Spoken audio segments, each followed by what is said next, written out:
Hi, Jill Wooldridge here. I'm a small business strategist, and I have created a program called Mastering the Five Hats of Being a Business Owner. One of those hats is sales. Well, it's marketing and sales, but today I want to talk to you about sales. And the question I want to start with is, would you like to feel really mighty about your sales? Like really competent, really proud, really, I call it feeling mighty about your sales. Well, I bet you would, and I would too. So I want to talk to you about something that I think is really important. And it's something that I said before is underestimated by many salespeople, and that is the ability to make a target and hit your target over time. So when I first talk to a business owner, I always ask them, do you make sales targets? And do you track your targets over time? And very few people actually do this, particularly in smaller businesses. They really don't. They don't have their eye on it. They're not really managing for it. I mean, everybody wants sales and they do things to get sales, but they're not necessarily working from a target and playing a game. So the first thing is to create a great game. And you got to definitely make it a game. So you want it to be juicy and you want it to be fun. Like if you hit that sales target, it would be really awesome. It would get you the money that you want that month.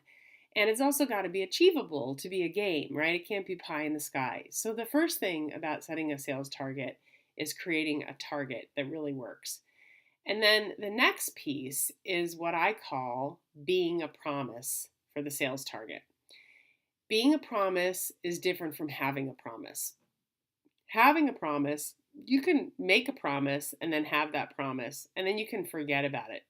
And not like you want to forget about it, but many times we often make a goal, make a target, and then we just don't think about it very much. And then we do some things and we take some actions, but we're not necessarily managing for that result to happen. So being a promise means that you engage with it over time. You look to see if you're on track. You have regular intervals and regular occasions that you're looking at it. You get strategic. You take some actions. You might ask for input and coaching.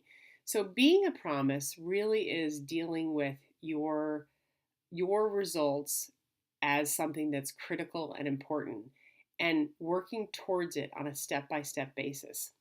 So, and that has to do with who you're being about the promise. And we hardly ever look at who we're being about something.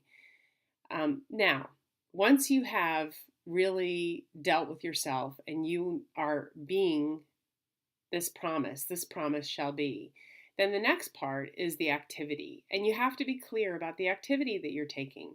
So questions that I ask people are, how many networking events do you need to attend to get good leads? Or where do you get your leads? Or how many referrals are you going to request? Or who can you talk to? Make a list. How many of those people, if you talk to those people, how many people do you need to talk to close one sale?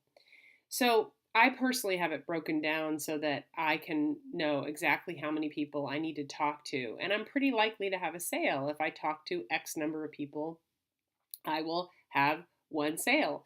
And having figured that out, and I kind of looked at it recently, like re-looked at it recently and figured it out again because our skill changes and our business changes over time.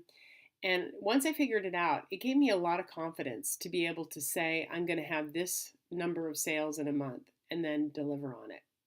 So that's a little bit about how I see the sales process and being mighty and powerful about your sales.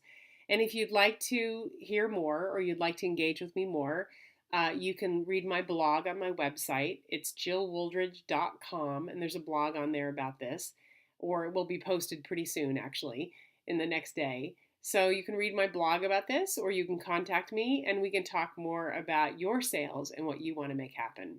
Thank you.